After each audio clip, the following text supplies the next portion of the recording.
To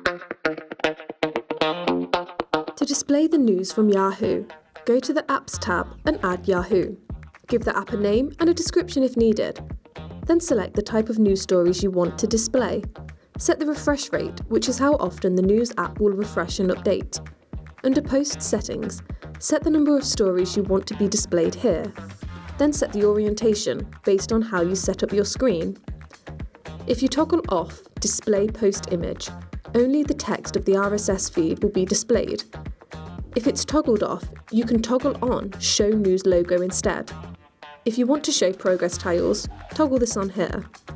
Set the duration for how long each news post will be displayed in seconds. Then customize the font and colour of the app or keep default selected. You can set the default duration for how long the app will appear in a playlist. Keep availability unticked if you don't want to schedule the app, or toggle it on and set the start and expiration dates. This means the app will not be displayed outside of these dates. Then click Save and your app will be ready to display.